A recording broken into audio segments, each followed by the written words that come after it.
On my birthday, my girlfriend set off the most dazzling fireworks for her childhood sweetheart. A passerby captured the moment on video and quickly uploaded it online, where it went viral, garnering an endless stream of well wishes. Her friends joked about me, asking, "What do you think about this?" I replied, "In theory, I just watched it. What else could I do?" My video spread like wildfire online, with the comment section filled with praise for them as a perfect match. As I listened to the joyful laughter of the fireworks in the video, the feast in front of me only made my heart sink deeper. It was my birthday, and Isabella had promised to come home early to celebrate with me, but she called in the afternoon to say she had an unexpected engagement and would be late. I believed her and was still looking forward to celebrating my birthday with her when she got back. Little did I know, her engagement was to accompany her childhood sweetheart, Victor, in setting off fireworks. How ironic it was. In the video, Isabella's beautiful face, usually aloof and cold, was filled with laughter, and her eyes were full of tenderness as she looked at Victor.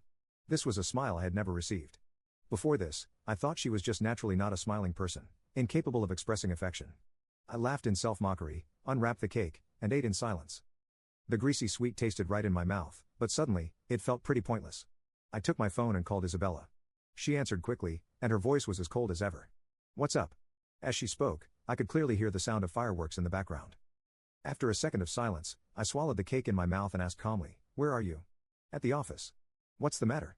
She seemed to have moved away from the riverside, and the sound of fireworks was gone. Her voice was still calm, showing no signs of the panic one would expect in this situation. I glanced at the video on my tablet and felt even more disinterested. "Let's break up, you're making a fuss again," I sneered. "Browse the videos online more often, Miss Internet Celebrity." With that, I hung up the phone.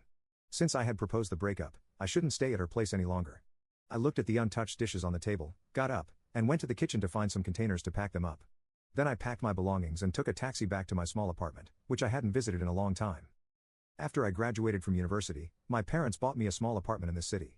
After getting together with Isabella, she always said that our homes were too far apart, and it was troublesome for us to commute between them, so she asked me to move in with her. Actually, the distance between these two houses was just the distance between her and me. We looked close, but our hearts seemed to be separated by the Pacific Ocean. Back in the long-lost small house, I tidied up simply and went to bed after washing up. The next day, I found only a few messages on my phone. "What's the matter with you now? Come back when you've calmed down. Don't be too willful." It seemed she came home last night and found out I had moved out. I didn't reply to her messages and just went about my own business. This kind of thing wasn't the first time it happened. Victor would call her whenever something was wrong. He would even ask her to accompany him when he was awakened by thunder at midnight and couldn't sleep. I had questioned her and quarreled and argued with her, but she said, "To people with a dirty heart, everything is dirty." Every time she abandoned me to go to Victor, she would send me roses afterward to appease me. I would continue to be deeply immersed in this relationship as if nothing had happened, but I'm tired this time. As I stepped out of the company after work in the evening, I saw her standing outside, dressed in a suit. She had a beautiful face and a tall and strong figure with excellent body proportions, just like a model on a runway. Passers-by couldn't help but look at her. If it were any other day, I would have gone up to her and rushed to get in the car to keep others from looking at her. But this time, I just wanted to pretend I didn't see her. I walked towards the station on my own, and Isabella quickly caught up with me. She didn't mention the incident and said calmly, "It's Jason's birthday today. He invited us to have dinner together." I stopped and looked at her. Sure, we got in the car, and there was a silence inside. The wind blew in from outside the window, and I smelled the faint scent of jasmine. It was the scent of Victor.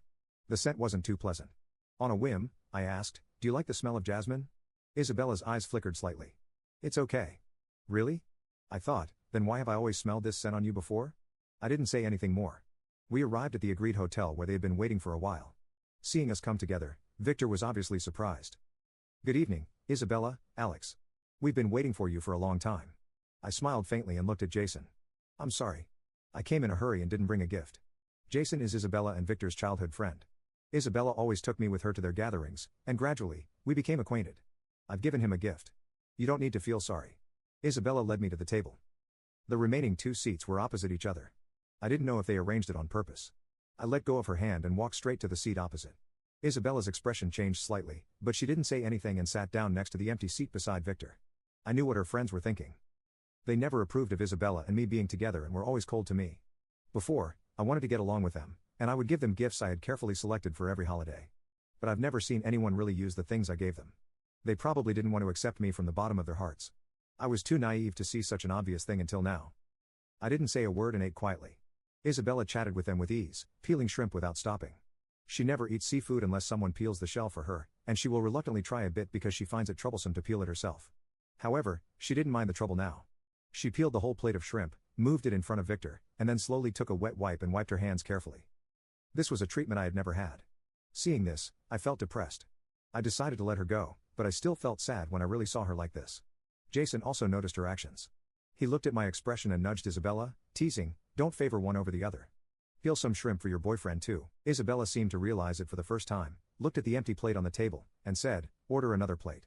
"No." I took a sip of my drink and said calmly, "I don't like shrimp." "How about fish then?" "I don't like it."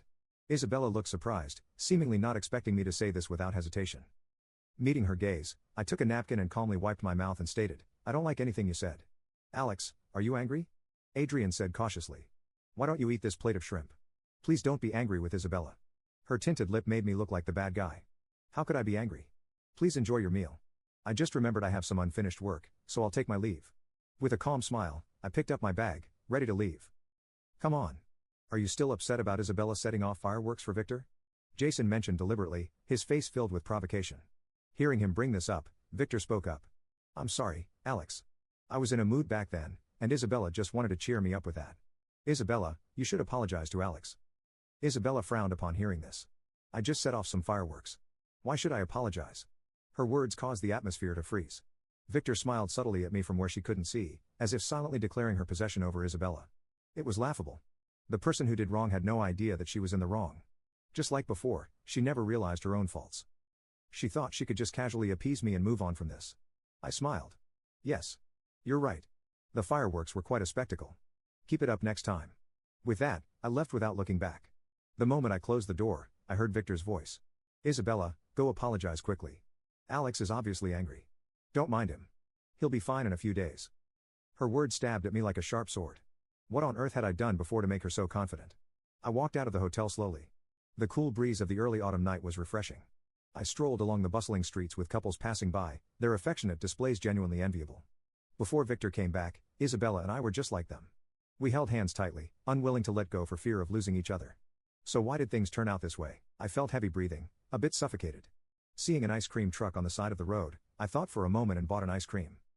The moment I got the ice cream, I suddenly remembered her words vaguely. "You know, you did something amazing today for not eating ice cream, but you still can't resist it." I took a bite in a daze, and it was salty. "Your ice cream tastes salty," I said to the ice cream truck owner, my voice trembling. The owner glanced at me and handed me a tissue. "Mister, maybe you need to wipe your tears first." I looked at my eyes blurred, and I realized that tears had fallen on the ice cream. No wonder it tasted salty. I sniffed, turned around, and went home. I received a message from Isabella as soon as I got home. "Have you arrived home?" I glanced at it and didn't reply. "Soon," she sent another message. "Everyone didn't have a good meal because of you today. Let's invite them to dinner another day." I still didn't reply to her. She seemed to have lost patience and called me directly. I put down my phone and turned a deaf ear. When I came back after washing up, the phone had already fallen silent. Before going to bed, I absent-mindedly browsed through the WhatsApp statuses and unexpectedly saw a photo Victor posted 5 minutes ago.